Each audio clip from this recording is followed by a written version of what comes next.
Bonjour à tous et bienvenue dans cette séquence dans laquelle on va proposer et corriger un devoir surveillé numéro 1 destiné aux élèves de tronc commun scientifique BIOF qui porte sur les deux chapitres, l'ensemble N, c'est-à-dire l'ensemble des entiers naturels et le calcul vectoriel, bien entendu, dans le plan.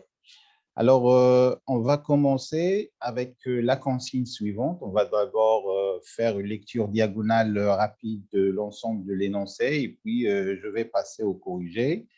Pour ma part, je vous propose d'arrêter la vidéo pour recopier l'énoncé de l'exercice ou bien de devoir tout entier et puis faire un effort pour faire le tour des questions.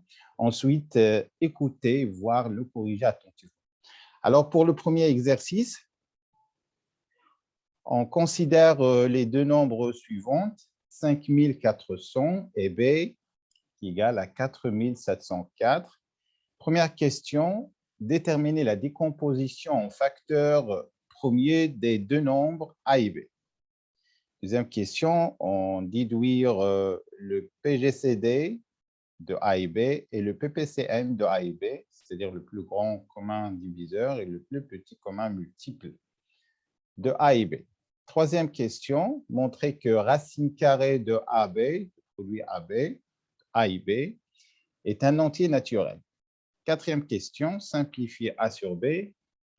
Et enfin, montrer que racine carrée de A moins racine carrée de B égale à 2 fois racine de 6. Voilà donc pour le premier exercice. Pour le deuxième exercice, cette fois-ci qui porte sur le calcul vectoriel dans le plan, on se donne un triangle ABC. Première question, c'est une question de construction. Donc, construire les points E et F tels que le point E, vérifier l'égalité vectorielle AE égale à 3 demi AB plus AC et BF égale à 2 cinquièmes BC. Deuxième question, montrer que les points A, E et F sont alignés. Exercice 3, ABCD est un parallélogramme. M est un point tel que AM égale à 3 quarts AC, soit L le projeté de point M sur BC parallèlement à AB. Donc, l'examen, ou bien ce devoir surveillé, contient également le chapitre de la projection. Montrer que Cn, le vecteur Cn, égale à 1 quatrième le vecteur Cb. Montrer que le vecteur Mn égale à 1 quart vecteur AB. Soit I un point tel que IB égale le vecteur IB égale à 1 sur 4 vecteur AB, montrer que les deux droites IM et BC sont parallèles. Dernière situation, bien dernier exercice, exercice numéro 4, on se donne un entier naturel n. Question, montrer que 9 à la puissance n plus 1 plus 9 à la puissance n, le tout carré sur 3 à la puissance 2n plus 1 moins 3 à la puissance 3n au carré est un entier naturel, c'est-à-dire il appartient à l'ensemble n. Voilà donc l'énoncé de ce premier devoir. Donc, arrêtez la vidéo pour recopier chacune des situations, chacun des exercices et essayer de le travailler dans la limite de 2 heures. Pour ma part, je vais passer au corrigé. Alors, pour la première question qui concerne la décomposition en facteurs de nombre premier, alors, sans utiliser vos calculettes, on peut bien faire la démarche classique proposée, c'est-à-dire 5400 par exemple. Je vais commencer par faire la division par 2. Et donc, ça va donner 2700 par 2 également. On va trouver 1350. Et ainsi de suite.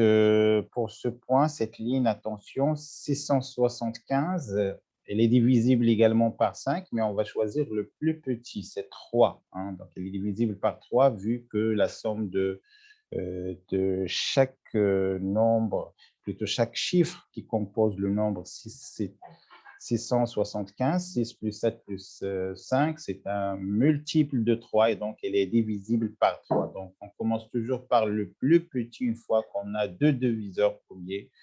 de nombres en question. De même également ici pour 75, donc c'est également divisible par 5, mais on va le diviser tout d'abord par 3.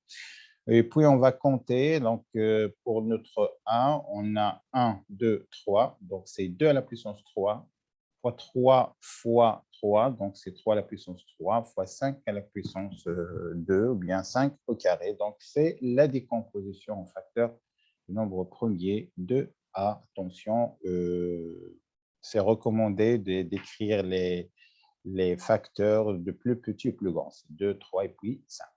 De même, je vous laisse le soin d'achever ce calcul. Donc, c'est 2 à la puissance 5 fois 3 fois 2 fois 7 à la puissance 2. Vous pouvez vérifier vous-même. Alors, pour le PGCD, d'après le cours, le PGCD est le produit des facteurs communs enlevé à la plus petite puissance. Et donc, la plus petite puissance de 2, c'est 3, entre 3 et 5, c'est 3. Et puis, on a d'une part 3 à la puissance 3 et 3 à la puissance 1. Donc, on va prendre 3 à la puissance 1, donc ce qui va donner 8 fois 3 qui égale à 24, ce qui est exactement le PGCD cherché. Pour le PPCM, alors d'après la règle du cours, c'est le produit des facteurs premiers communs et non communs enlevé à la plus grande puissance. Et donc, 2 à la puissance 3 et 2 à la puissance 5, on va prendre la plus grande puissance, savoir 2 à la puissance 5, de même également. Et on va trouver ceci. Et petite remarque, ce n'est pas tout à fait nécessaire de faire le calcul pour le PPCM, c'est-à-dire de donner le résultat sous forme d'un nombre. Pardon. Voilà donc pour cette question. Alors, pour la question suivante, on va calculer la racine de A et B pour montrer qu'il s'agit bien d'un nombre entier. Alors, c'est mieux d'exploiter la question précédente, c'est-à-dire d'écrire chaque nombre A et B sous forme de sa décomposition en facteurs de nombre au premier. On a par exemple 2 à la puissance 3 fois 2 à la puissance 5, c'est 2 à la puissance 8. Hein. Et de même, on va trouver qu'on peut écrire ceci sur la forme 2 à la puissance 4 fois 3 à la puissance 2 fois 5 fois 7, le tout au carré. C'est important de faire apparaître cette puissance carrée parce qu'on a un symbole radical, la racine carrée. On sait que la racine carré de x au carré, c'est x. Bien entendu, c'est x est positif. Et donc, on va se débarrasser de ce symbole radical une fois qu'on a une puissance de 2. C'est ce qu'on a fait effectivement et en fin de compte, regardez, il s'agit bien d'un nombre entier naturel et je rappelle encore une fois, ce n'est pas tout à fait nécessaire de faire ce calcul une fois que vous avez à perdre votre temps dans un DS. Alors, il s'agit bien d'un nombre naturel, même sur cette formule de puissance. Donc, bilan, racine de AB est bien entendu un nombre entier naturel. Alors, pour la fraction A sur B. Donc, on va encore une fois exploiter la décomposition en facteurs de nombre premier pour faire les simplifications nécessaires. Alors, on va utiliser les propriétés des puissances, que vous connaissez déjà, sauf que je recommande de garder maximum les puissances positives au lieu des puissances négatives. Par exemple, regardez ici, 2 à la puissance moins 2, c'est mieux de la garder sous la forme 1 sur 2 à la puissance 2. Donc, c'est ce qu'on a fait. Regardez, donc la simplification, c'est 225 sur 196. Question suivante.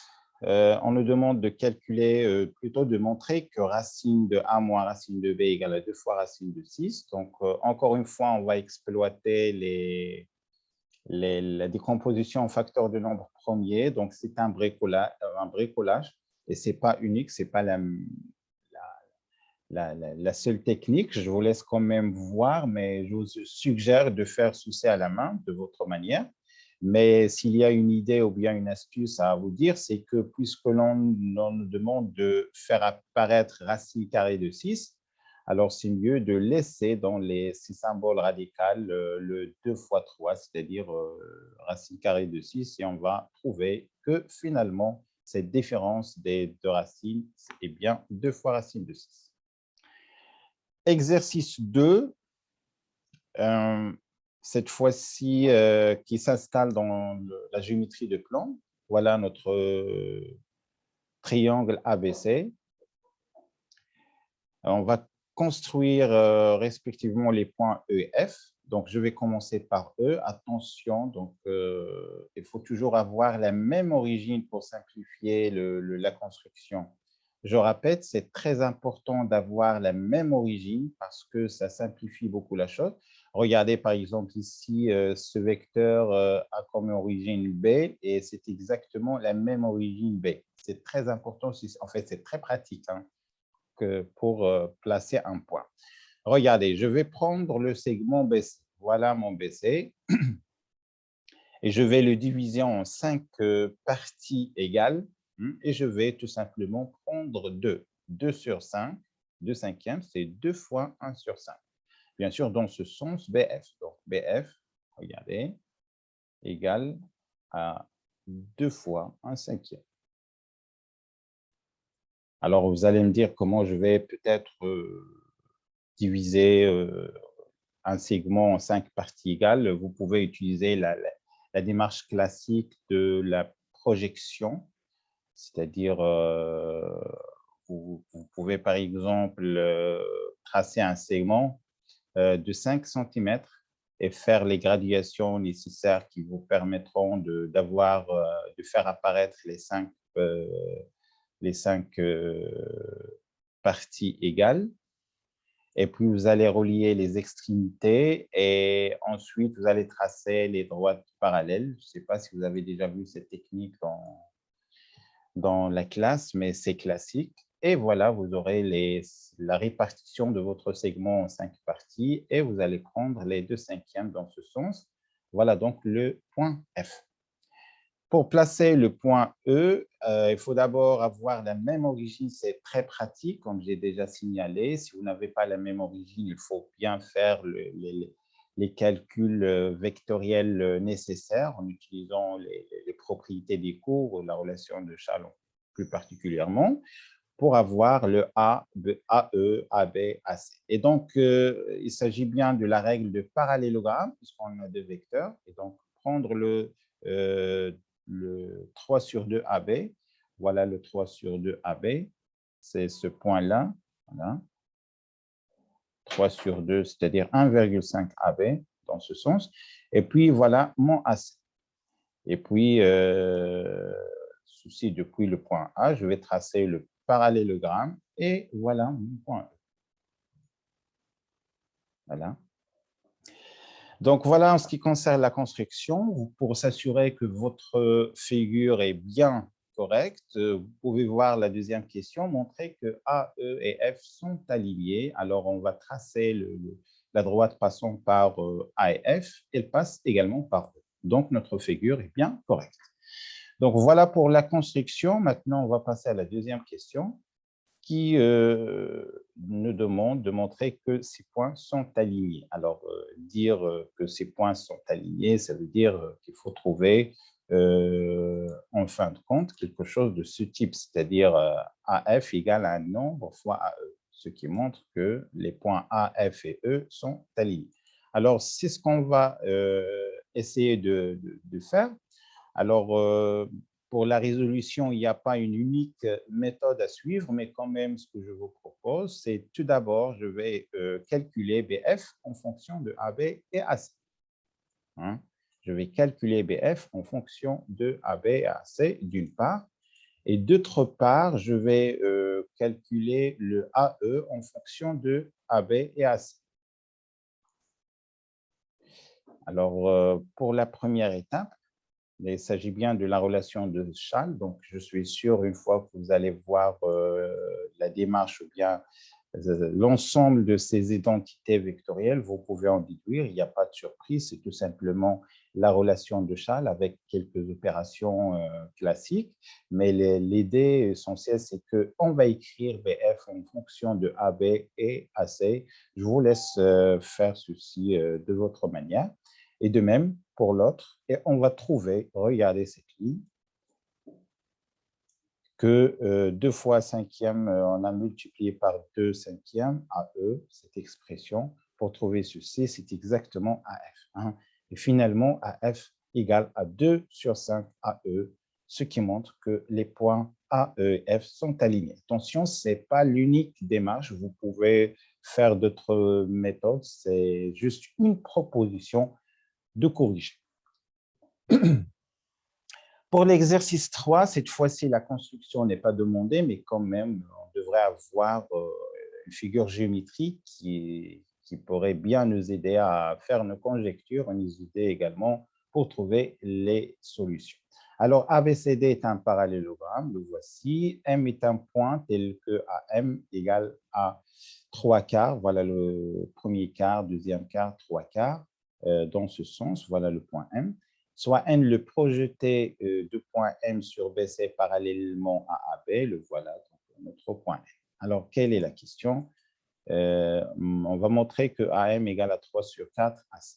Alors, c'est une question qui, en fait, c'est un exercice qui s'installe dans le chapitre de la projection. Donc, il faut bien préciser quelle est cette projection. Donc, on va considérer la projection parce que, attention, il n'y a pas une seule projection dans une figure géométrique. Il faut bien la caractériser, la bien définir. Et donc, on considère P la projection sur la droite BC parallèlement à AB. Alors, on a P de A égale à B, P de M égale à N et P de C égale à C. C'est important d'avoir la figure géométrique en face. Ça nous permet d'avoir ces identités, ou bien ces conclusions. Or, la projection, elle conserve le coefficient de collinéarité de deux vecteurs. Alors, directement, c'est N égale à 1 sur 4, c'est 1 sur 4, c'est. Pour la deuxième question, on a, en utilisant la relation de Charles, Mn égale à Mc en introduisant le point C, mais Mc d'après la question précédente égale à 1 sur 4 AC et 1 quart vecteur CB, et donc Mn égale 1 sur 4 AB. Voilà donc le résultat demandé. D'autre part, on a IB égale à 1 sur 4 AB et MC égale à 1 sur 4 AC. Donc, on peut bien passer aux distances. Hein. La distance, BI sur BA égale à CM sur CA, puisque les points sont alignés dans le même ordre. Et donc, on va trouver que IM et BC, les deux droites, sont parallèles. Attention, on a utilisé ici le théorème réciproque de Thalès, hein, le théorème réciproque de Thalès, qui nous permet d'avoir le parallélisme de deux droites à partir des distances, à partir des égalités de fractions de distance, ce que vous avez déjà vu au collège. Pour la troisième question, on a déjà IB égale à 1 sur 4 AB et MC égale à 1 sur 4 AC. De même, hein, on a l'égalité de ces distances, ce qui nous permet, d'après le théorème réciproque de Thalès, d'avoir le parallélisme des deux droites IN et BC. L'exercice 4, le dernier exercice, alors on nous demande de montrer que cette fraction appartient à l'ensemble des entiers naturels n, c'est-à-dire qu'il s'agit bien d'un entier naturel. Alors c'est une question de calcul, et encore une fois, je ne vous propose pas l'unique méthode, mais c'est juste une proposition. Vous pouvez vous-même proposer une autre démarche si vous n'arrivez pas à le faire, vous pouvez revoir, le corriger et puis le reproduire pour comprendre. Alors, pour le numérateur, je vais prendre 9 à la puissance n plus 1 plus 9 à la puissance n et je vais factoriser par 9 à la puissance n. Ça va me donner 9 à la puissance n fois 10. Pour la partie qui se trouve au dénominateur, je vais de même factoriser par 3 à la puissance 2n et donc ça va me donner 3 à la puissance 2n fois 2. Attention, on a déjà un 2 et on a une simplification parce que 9, c'est 3 à la puissance 2. Et donc, c'est 3 à la puissance 2. Donc, je vais simplifier par cette expression. Il va me rester 5 à la puissance 2 qui est 25, ce qui montre que, bien entendu, cette expression appartient à 1. Voilà donc pour le premier modèle de ce devoir surveillé. J'espère que ceci est important. Et dans l'attente de vos remarques, questions, à très bientôt pour un nouveau exemple de DS. Très bientôt.